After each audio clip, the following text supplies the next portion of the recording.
All right, so I wanted to go through a few more examples with you for the problems we did today in class with solving trig equations.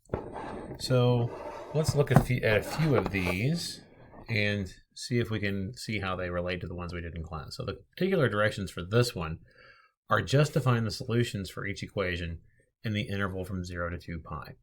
So we'll do that, and there's some ones later on that we'll do the general solution like we talked about in class, but let's just concentrate on finding the ones that are in 0 to 2 pi. All right, so this first one, we have 1 plus cosine beta is equal to 1/2. And like we talked about today in class, we want to isolate the cosine beta and then figure out the angles that give us that particular value for the cosine, and those angles should be between 0 and 2 pi. So again, we isolate the cosine beta. So we subtract 1 from both sides to get cosine beta is equal to -1/2. We know that since the cosine is negative, we're looking for angles in quadrant 2 or quadrant 3, which means we're looking for angles that are between pi over 2, that would be starting quadrant 2, and 3 pi over 2, right? We're over here in this region or over here in this region, right? This is quadrant 2, this is quadrant 3. Okay, so I want -1/2.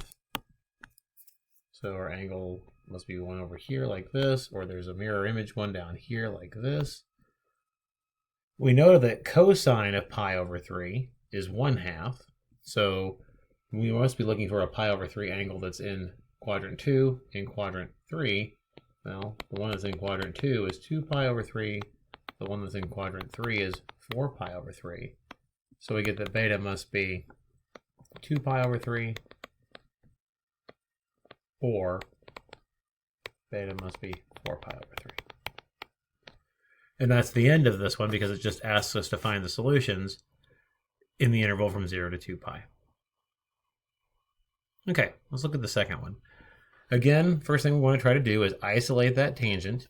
So to be able to isolate in this case, we want to take the square root of both sides. So when we take the square root of both sides, we'll get tangent of theta is equal to plus or minus 1 over the square root of 3. Because I'll take the square root of the top, which is 1, and the square root of the bottom. All right, remember tangent now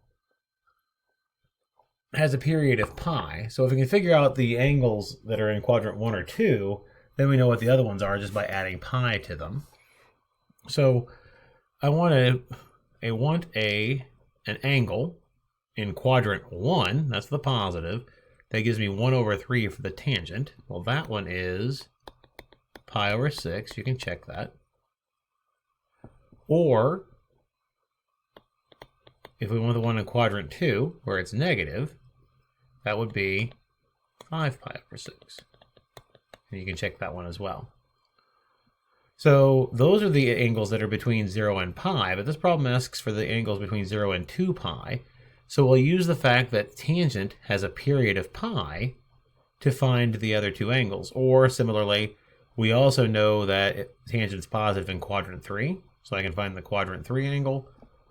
And then tangent's negative in quadrant 4, so I can find the quadrant 4 angle. Either way, if I add pi to pi over 6, I get 7 pi over 6. And if I add pi to 5 pi over 6, I get 11 pi over 6. And again, if I think about the picture, pi over 6 is here. 5 pi over 6 is here. So this would be the quadrant 1 and the quadrant 2 angle we found. Then for tangent, quadrant 3, we would have this angle. Notice that's pi around, right? That's 180 degrees from the one that's over here in quadrant 1. This one is also 180 degrees. It's pi radians from the one that's in quadrant 2. So this is where pi over 6 is, 5 pi over 6 is, 7 pi over 6, and 11 pi over 6. Okay, let's look at this third one. The tangent is already isolated. So this one wants us to find out when the tangent is equal to -1. Well, again, tangent is negative in quadrant 2, and it's also negative in quadrant 4. So that tells me that theta over 3, whatever the inside is, whatever that angle is, has to be either, pardon me, has to be 3 pi over 4. And then I'm just going to write the general solution in this case. And we'll use this general solution part to help me get the solutions from 0 to 2 pi. All right, so I would have theta over 3 equals 3 pi over 4. That's the only place between 0 and pi that tangent is equal to negative 1. And then I added multiples of the period. I added n pi to it. Now to get theta by itself, I would multiply by 3, and you get 9 pi over 4 plus n pi, 3n pi. That would be the answer so far. Now, this particular problem said find all solutions in 0 to 2 pi. So I have to be a little careful on this one. This is the general solution. I'm looking for a specific solution. I'm looking for the answer that is, the answers that are in between 0 and 2 pi. Well, notice if I put in, remember this n here represents any integer we want. So if I put in 0 for n, I get 9 pi over 4, but 9 pi over 4 is not between 0 and 2 pi. 2 pi is 8 pi over 4, so that's too big. And certainly if I put any bigger numbers in for n, I get bigger numbers for theta. So none of those bigger numbers in for n for work. So let's try n equals negative 1. Then our theta would be 9 pi over 4 minus 3 pi. So this would give me, this is 9 pi over 4 minus 12 pi over 4. So that gives me negative 3 pi over 4, which doesn't give me any solution at all either. This is also not between 0 and 2 pi. So this one had, so notice that if we put in a 0 or anything bigger, I get something that's not between 0 and 2 pi. But if I try to put in negative 1 or anything smaller, I also don't get anything in between 0 and 2 pi. Therefore, we would say that this has no solution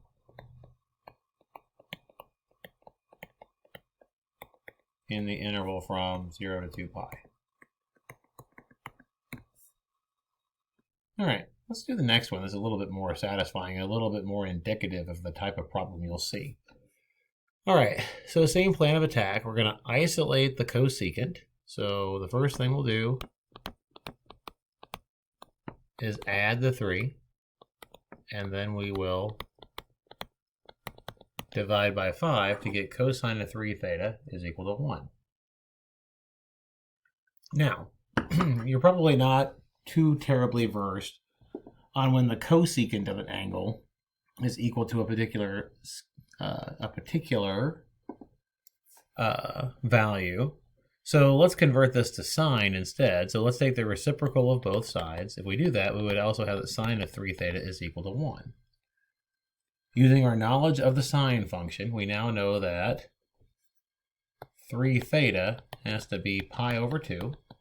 That's the only value between 0 and 2 pi that gives me a sine value of 1. So the general solution would look like pi over 2 plus 2n pi. Divide by 3, we would get pi over 6 plus 2n pi over 3. Now this particular problem asks for all solutions between 0 and 2 pi. This is the general solution. We found one of them. There's actually 3. So we can figure this out by putting in n equals 0, n equals 1, and n equals 2 in for n. So if n equals 0, we get theta equals pi over 6. If n equals 1, we get theta equals pi over 6 plus 2 pi over 3, which gives me what? This is 4 pi over 6 plus a pi over 6 gives me 5 pi over 6. The last one would say theta equals pi over 6 plus 4 pi over 3. 4 pi over, that's putting in 2 for n. 4 pi over 3 is 8 pi over 6, plus another one makes it 9 pi over 6, which reduces it to 3 pi over 2. Notice that if I try to plug in 3 for n, I will be adding 2 pi. Well, that already, if I add pi over 6 to 2 pi, I'm too big. I get outside of the interval. So these are the 3 solutions that I'm looking for. Now notice one thing about this. Notice that the inside was 3 theta here. When we found the one solution here was pi over 2, we got 3 solutions by ended up dividing it by 3, and that's typically going to happen. How many ever answers that you have when you solve for the constant times the variable, you're going to get that many more times answers from what the constant is out in front of the theta. Let's see if there's another one in here like that. Well, let's treat this one like that. Let's treat this number 9 like that. Let's say we were looking for all the solutions in the interval from 0 to 2 pi. It's already solved for sine. The sine is isolated. So that tells you that 2 beta would have to be either pi over 4 plus 2n pi. That's the value in quadrant 1 that has a sine that's equal to 2 pi, the square root of 2 over 2.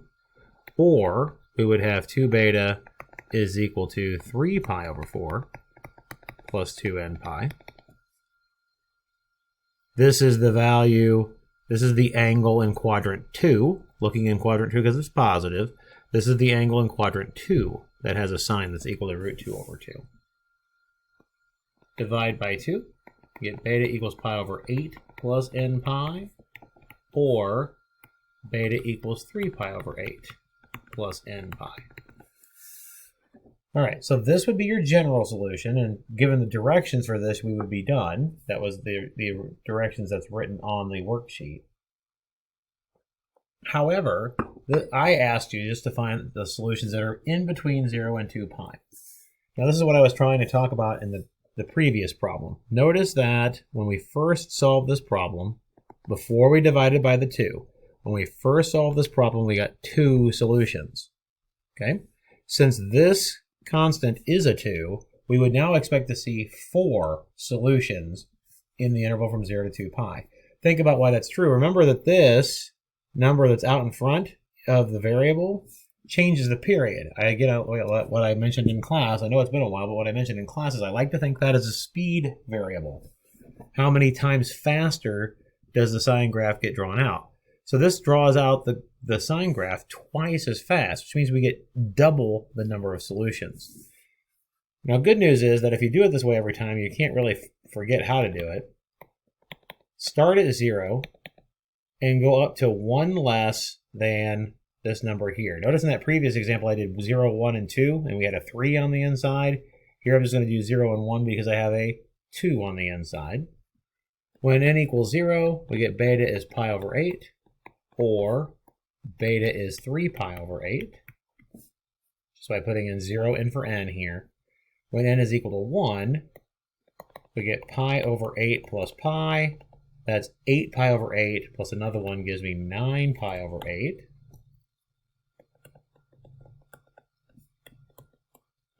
This one is 3 pi over 8 plus a pi.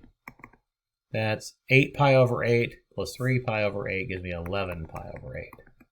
So these would be your 4 solutions that are in the interval from 0 to 2 pi. We're going to do more of these in class as well, but I just wanted to show you how that particular one works. So let's do a couple here that involve factoring. Let's see if we can find a decent one here that'll factor not horribly. Let's look at number 7 here. So I want to factor the 2 cosine squared minus 7 cosine minus 4. So this looks like a quadratic equation. and I have a 0 on the right-hand side. So to solve quadratic equations, I want to factor. I have a 2 cosine squared in front, so I need a 2 cosine theta and a cosine theta. I've got a minus 4 on the end, and I also need a minus 7 in the middle. So I need a plus 1 here and a minus 4 here, because that'll give me minus 8 and plus 1 when I FOIL. So we get the factorization of 2 cosine theta plus 1 times cosine theta minus 4 is equal to 0. So this would tell me that 2 cosine theta plus 1 is 0, or cosine theta minus 4 is 0. Solve for cosine theta. We get cosine theta equals negative 1/2. Just subtract 1 and divide by 2. This one says cosine theta is equal to 4. Let's look at the second one first. Remember that no matter what you plug in for cosine, you always get a number out that's between negative 1 and 1. So this can't happen. This one has no solution. Over here, we've already done this one before. Theta is 2 pi over 3 plus 2 n pi, or theta is equal to 4 pi over 3 plus 2 n pi. Notice that we solved each individual one just like we did above. It's just that we had to factor first so that we got the 2 separate equations. Otherwise, we solve it just like we did before. Let's do one more. Let's look at this number 8 here, because it involves a little bit more of stuff that we're going to talk about next time. Notice I have sine squared and cosine squared both in the same equation. When I've got these mixed trig functions, it makes it a little bit more difficult to solve. We'd like to have the same trig function all the way through. So probably the easiest way to do this is replace one of either sine squared or cosine squared in terms of the other using the Pythagorean identity. So in this one, I'm just going to replace cosine squared of alpha with 1 minus sine squared alpha.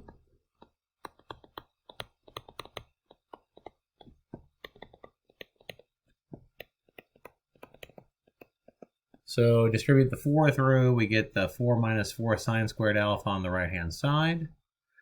Again, our goal here is to isolate the alpha. So let's subtract 4 from both sides and add the 12 sine squared to both sides. So we get 4 equals 8 sine squared alpha. I'm going to rewrite my equation in the other order. Sine squared of alpha is 1/2. So sine of alpha is plus or minus 1 over the square root of 2. That means we have 4 solutions here. I'm going to get 2 that correspond to the 1 over root 2, and I'm going to get 2 that correspond to the negative 1 over root 2, because I'm looking in quadrant 1 and 2 for the positive, and I'm looking in quadrant 3 and 4 for the negative. So I'm going to get 4 answers. Alpha is pi over 4. Or 3 pi over 4, or 5 pi over 4, or 7 pi over 4. Remember, our sine of pi over 4 is 1 over root 2, so it's going to be the pi over 4 angles that we're interested in. And then we'll add multiples of 2 pi to get the general solution here.